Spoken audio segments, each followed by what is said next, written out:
Hello everyone, it's Kay again, and I'm here with more project for the hashtag DWP 100 Things Challenge. DWP is Dances with Pit Bulls. I do keep meaning to say that and I forget.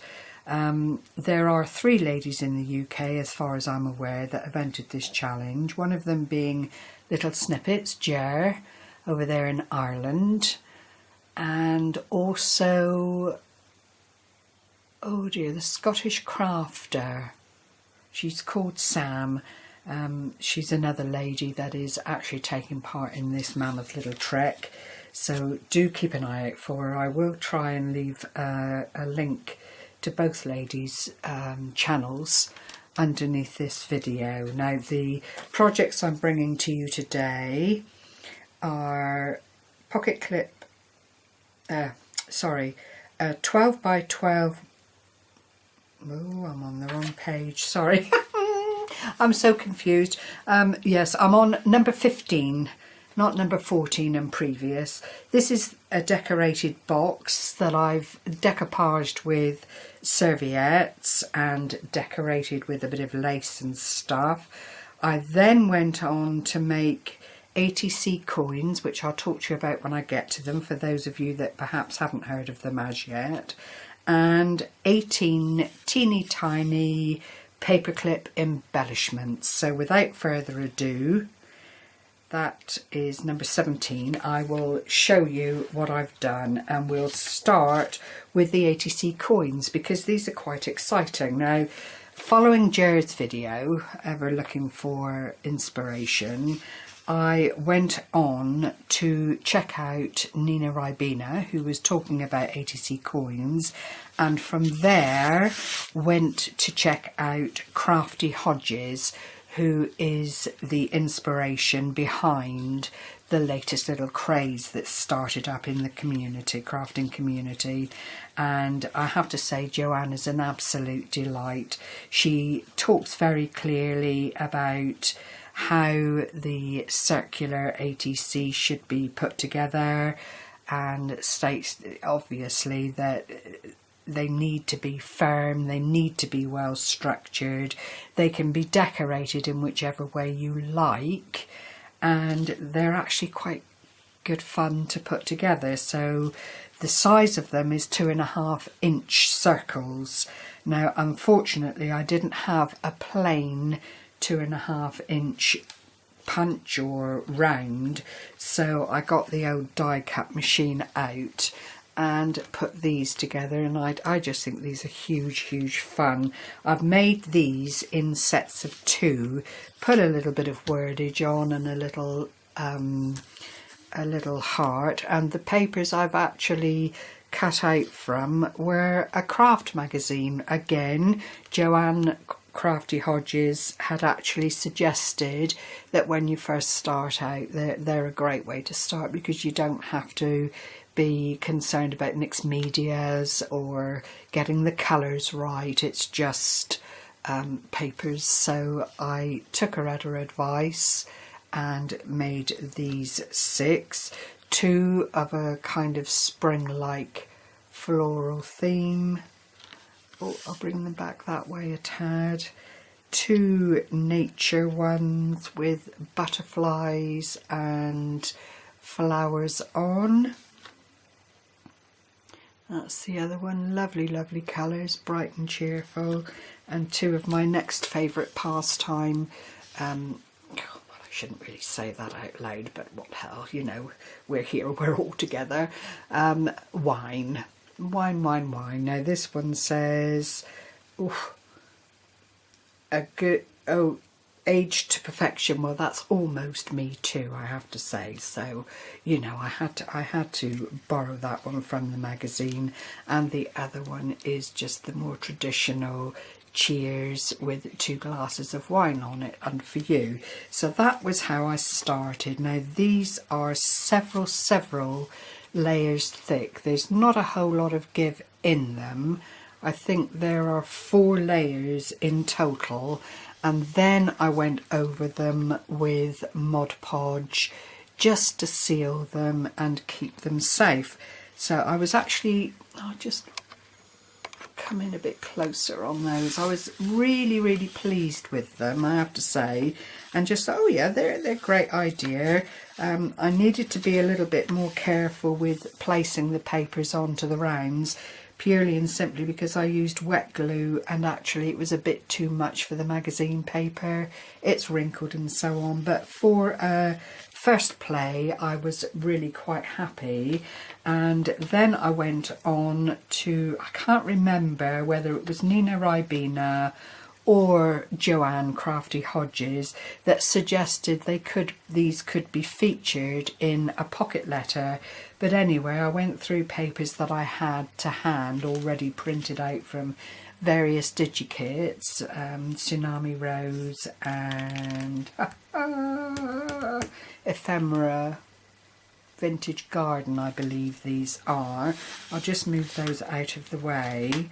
And I've actually put together this lovely little pocket letter scenario with the A.T.C. coins in them, and because at most they are only 2.5 inches in diameter, then they do fit into the pockets really nicely to keep them together and to keep them dust free and safe. A great way to swap, I would imagine, or at least to store whilst you're waiting for swaps to occur. Now, I don't belong to the group, but apparently Nina Ribena has a group on Facebook, and they are very shortly going to be doing swaps using these little things. They can, of course, also be used as tags, and they can be featured in albums and all the usual things, but they are such a super idea as long as you do adhere to the guidelines. I mean, you really cannot to make them a worthy offering, make them flimsy. They do have to be very firm. I've used two cards here, two different colours card, plus the decoration on the front, and between the two that's probably about 700 grams in weight, because it's GSM in weight, because each card I've used is 300 GSM, and then what I print my digitals out on is another 110, so they really are sturdy. Add to that your decoupage or Mod Podge to strengthen, and you really do have quite a significant piece in your hands, and it's not going to go anywhere. It really is very lovely. So I've put the lady in the centre of this little project purely and simply because it is all things female, from roses to tickets to the theatre to planting pretty flowers and the colorations and soap and all that kind of thing. So I just thought it fitted together really nicely. I have stamped on top of this one, put Dream a Little Dream on this one, and Just Dream on this one, but where there are lots and lots of wordage, I've just kept them to let them speak for themselves. So that was that little project done. That was the one that I've just finished now, actually, but I did want to bring them on because I've got visitors coming next week, and that will slow me up quite considerably for a few days. So rather than get panicky because I'm not doing what I should be doing, I'm very much ahead of the game. Although it's not competition, this really is just about making those 100 things for the challenge, and the main part for me of the challenge is that the only thing you're allowed to buy, as the other two ladies have quite rightly said, is adhesive. Over and above that, you have to use what you have in your stash. So the next thing I will show you are the little ditty paper clips. Now these I was thinking of, I think I better come in again. These I was thinking of for bookmarks, and it is just little punched out circles. I've then anchored roses onto the top, inked the roses, and I guess the paper clips are about 2 inches in size. They're good enough to use in journals, to mark a page in a book or a magazine, or just to add to racks as little gifts. They are really very, very easy to make on the back of the other things that I've done for this video. So it needed to be things that I could put together relatively simply, and again it did make me reach into cupboards that I don't normally go into to get the things that I want, whereupon I found other things that I'd forgotten about, which is what we do generally. We just forget and something else catches our eyes or our eye, and off we go again at a tangent to make sure we've got all the things we think we need to create projects. And this is showing me more and more and more that actually, you know, you don't need a whole lot to make some quite pretty things. So that is another 6, so there are 12. And then as I progress, these things do move on a little bit, and we all do exactly the same thing. Your imagination kicks in and you start to think, oh yeah, that would look quite nice. And I found a packet of bows in this cupboard that I was telling you about that had 99p on them from about 10 years ago. Go figure. It's shocking, the things you do. But these are the bows, and they're actually very, very pretty on a little bit of mirror board with another bit of card and then a little stamped image in the centre. They really are quite fetching, and again, useful in a lot of different ways, I think. You know, especially with the advent of the embellishment boxes and that kind of thing, to actually have little things like this to pop into the embellishment boxes really is quite a godsend.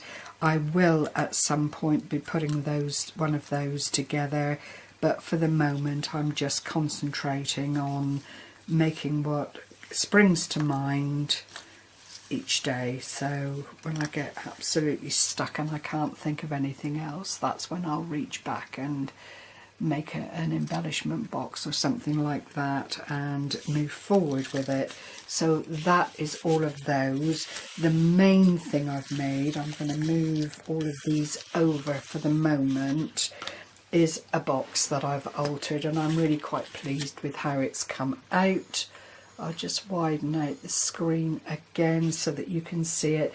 Now what I'm about to show you was a box that I bought in the works many years ago when their boxes were all the rage. They're actually pine boxes, believe it or not, and they were so ridiculously priced. I think this one was £5 to buy, and that's purely because of this barreled shape, the platform on the base to support the box, and then the flat top. But it really is quite an elegantly shaped box, and I just, when they next had an order in of a different shape, I went and bought, because they range from £3 to £5, and I just had to do it. It was ridiculous not to. But this is the box, and I'm seeing I've only got 4 minutes left, so I'm going to have to rush this somewhat.